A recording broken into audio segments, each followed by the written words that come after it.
So drop in and join Mike Wazowski and all his pals at Monsters Incorporated Laugh Floor. Share the fun. Yeah, very good. Keep it moving. We're on a tight schedule.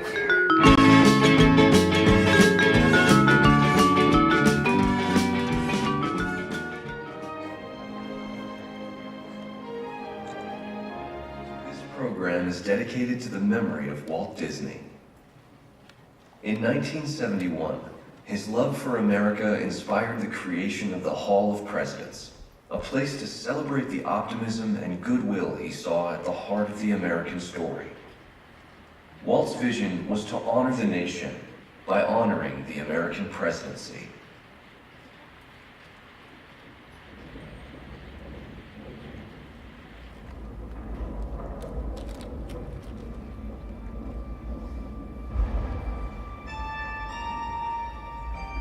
It is 1783, and the smoke is clearing in the wake of the Revolutionary War. Over the course of 8 grinding years, General George Washington has led a force of shopkeepers, farmers, and Native American allies to victory over the greatest military power in the world. A new nation has been born, independent and free. The founders must form a national government. In 1787, through months of passionate debate, they create a written constitution. For the country's highest office, they imagine something new in the history of the world. A leader not born to power like a king or queen. A leader who has not seized power through conquest. A leader not separate from the people, but elected by the people. From among the people. We, the people. This is a new idea, an American idea. The idea of a president.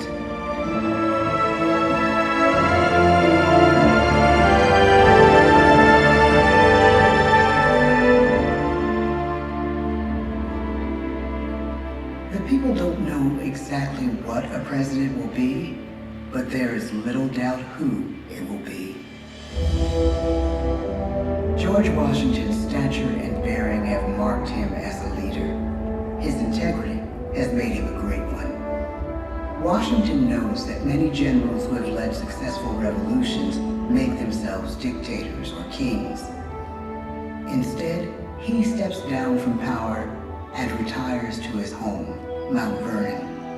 The world takes note, and George Washington becomes the symbol of American ideals. In the first presidential election, it's Washington by a landslide. The only doubt seems to be his own. He writes, "Integrity and firmness is all I can promise. Integrity and firmness is exactly what we need."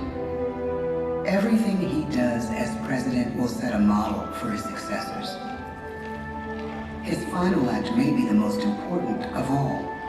After 2 terms, with no term limit in the Constitution and amid overwhelming support to stay in office, he steps down once again and hands power back to the people. He wants us to speak, to elect a new president. During the early years of the Republic, we choose leaders as different as Thomas Jefferson, John Adams, and Andrew Jackson. Elections are often bitter. Each president stands at that fiery intersection where personal character meets the challenges of the times. Some call the presidency a glorious burden. Jefferson calls it a splendid misery. We, the people, must choose well. We elect 15 presidents before the course of history brings us to the edge of a crisis like no other. A nation born of freedom still permits slavery. As the country pushes west, will new states be slave or free? The question produces bitter conflict. The issue rocks the election of 1860 and brings Abraham Lincoln onto the national stage. The tall, lanky, some say uncouth candidate from Illinois is a master of words at a time when speeches are printed in full for people to read. A house divided against itself cannot stand, he has said. With Lincoln's election, the House does indeed divide. Civil War. 11 states secede from the Union. The war becomes a defining passage in the American story. The president's own inner strength and depth of character changed the course of history. Lincoln had come up the hard way, on the American frontier, desperately poor, with less than a year of formal schooling. His early years were scarred by tragedy, the death of his mother, his sister, his first love. He struggles with depression, but never loses his determination to rise above it. He once said he's driven by a desire to leave the world a little better place for having lived in it. The war rages. Lincoln fights to preserve the Union and end slavery. Neither is a sure thing. At Gettysburg, Pennsylvania, 6 months after one of the bloodiest battles of the war, the president dedicates a cemetery to the thousands of soldiers who died there, in words we can never forget.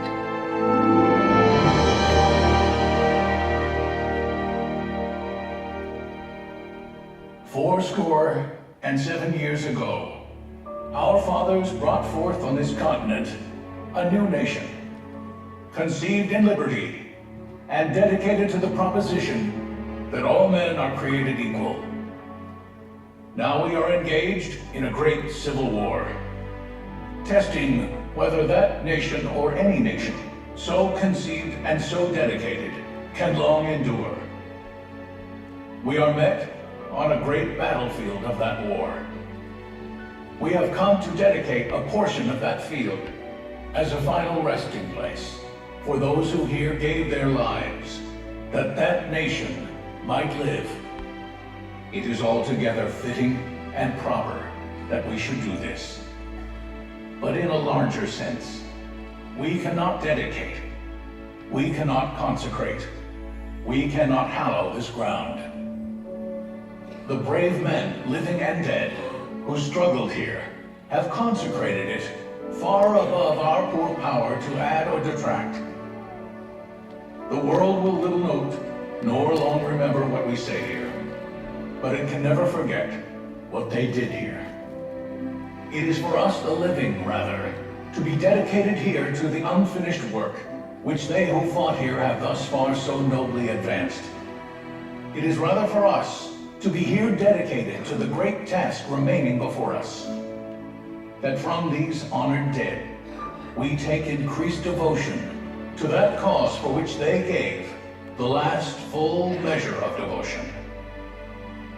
That we here highly resolve that these dead shall not have died in vain, that this nation, under God, shall have a new birth of freedom, and the government of the people, by the people, for the people, shall not perish from the earth. The blood of over 500,000 Americans is spilled in this Civil War. President Lincoln's enduring hope is to give true meaning to the sacrifices of so many, to lead us to that new birth of freedom. With the end of the war and the end of slavery, a new birth truly begins. As we roll toward the 20th century, settlers roll west on wagon wheels and railroads connect the nation coast to coast. Millions of immigrants pour in from Europe and Asia. Population doubles. Our economy triples. Our standing among nations rises. We need presidents who can lead both at home and abroad. At the same time, a young Theodore Roosevelt is retreating from New York politics and personal tragedy.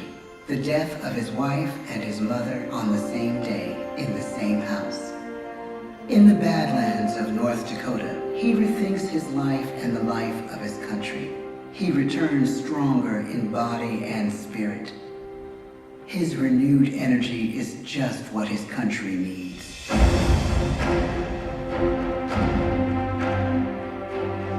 American industry is booming, but social tensions are rising. A progressive movement is bubbling up, pushing for change, and change is needed in the working and living conditions in cities. The gap widens between rich and poor. The demand for change grows stronger.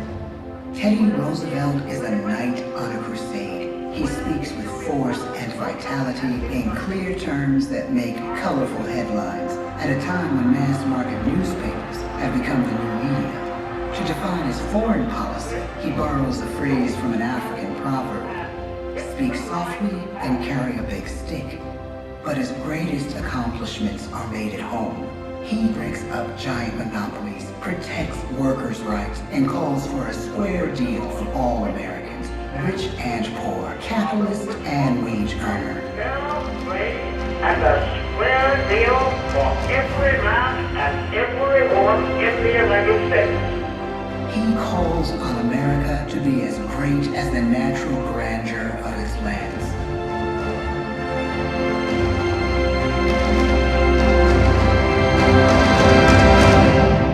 Keep your eyes on the stars and your feet on the ground, he tells us. And we do.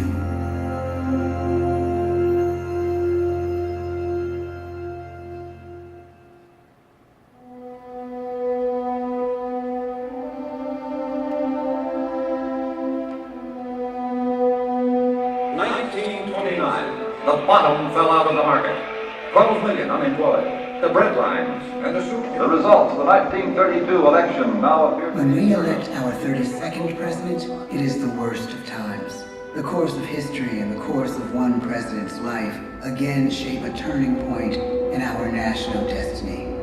Franklin D. Roosevelt, paralyzed by polio, knows how to restore the faith of a people paralyzed by the Great Depression.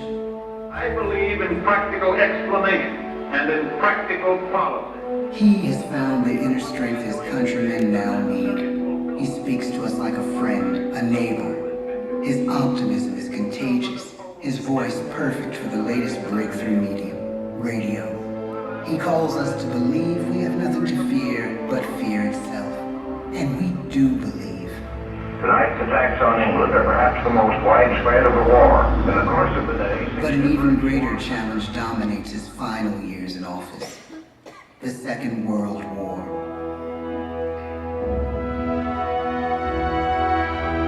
We must be the great arsenal of democracy. This is an emergency as serious as war itself. We stun the world with our production. When bombs fall on U.S. troops in Pearl Harbor, he calls us to fight on the war front and sacrifice on the home front.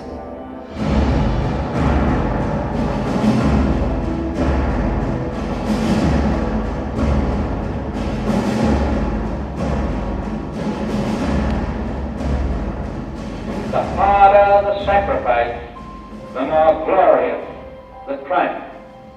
So spoke America in the year 1776. So speak Americans today. The world changes. The country changes. And yet, in one sense, what we need most from our presidents has never changed. A guiding vision that calls forth the best that America can be. Will outer space be developed for the benefit of all mankind? Or will it become another focus for the arms race? The choice is urgent, and it is ours to make. Ask not what your country can do for you. Ask what you can do for your country. But really, it's all of us who must overcome the crippling legacy of bigotry and injustice. And we shall overcome. One of the agreements that President Sadat and Prime Minister Begin are signing tonight is entitled A Framework for Peace in the Middle East. Mr. Gorbachev, tear down this wall. You have lost too much, but you have certainly not lost America. I can hear you. The rest of the world hears you. Loving this country requires the willingness to speak out for what is right, to shake up the status quo. That's America. Our presidency is no longer just an idea. It is an idea with a proud history. Ladies and gentlemen, the presidents of the United States of America.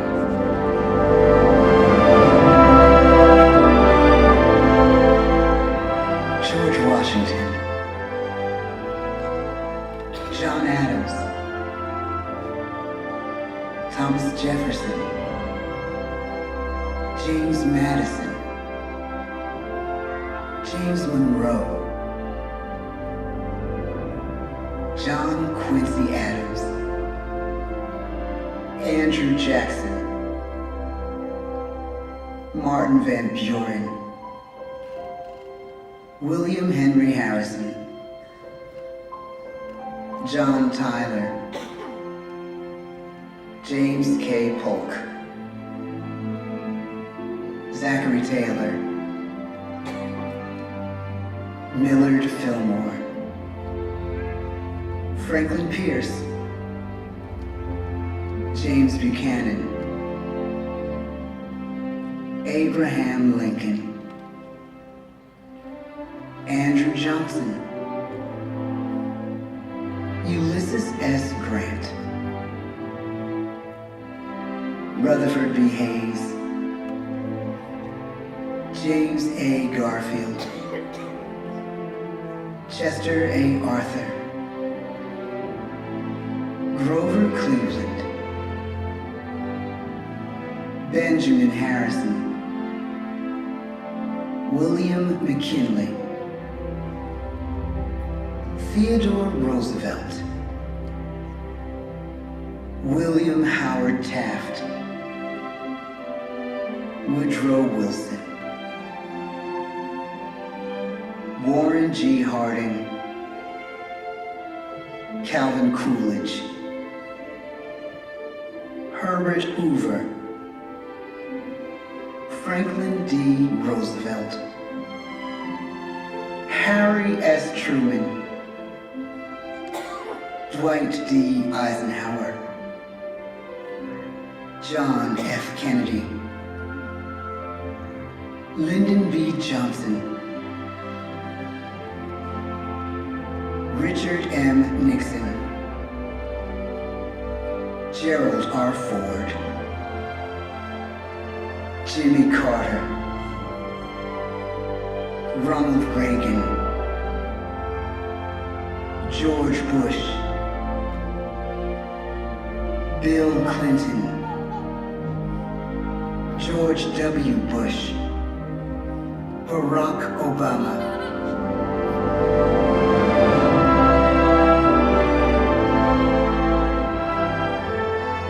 And now we come to the present. Once again, we place our trust in the idea of a president, as we have from the beginning. My fellow citizens, no event could have filled me with greater anxieties than that notification on the 14th day of April, 1789, that you had selected me to lead our nation. But it was with the confidence of my fellow citizens that I took an oath. 35 simple words that have been repeated by every American president throughout history. I, Donald John Trump, do solemnly swear that I will faithfully execute the office of President of the United States and will, to the best of my ability, preserve, protect, and defend the Constitution of the United States. So help me God. From the beginning, America has been a nation defined by its people. At our founding, it was the American people who rose up to defend our freedoms and win our independence. It is why our founders began our great Constitution with three very simple words: we the people. Since that moment, each generation of Americans has taken its place in the defense of our freedom, our flag, and our nation under God. These are the achievements of the American spirit, the spirit of a people who fought and died to bring the blessings of liberty to all our people. Above all, to be American is to be an optimist, to believe that we can always do better, and that the best days of our great nation are still ahead of us. It's a privilege to serve as the President of the United States, to stand here among so many great leaders of our past, and to work on behalf of the American people. The presidency of the United States is a role unique in the world, an office entrusted to each president by us, we the people. Therein lies the genius of that new idea, now over 200 years old. A new idea our presidents have turned into a great American idea again and again.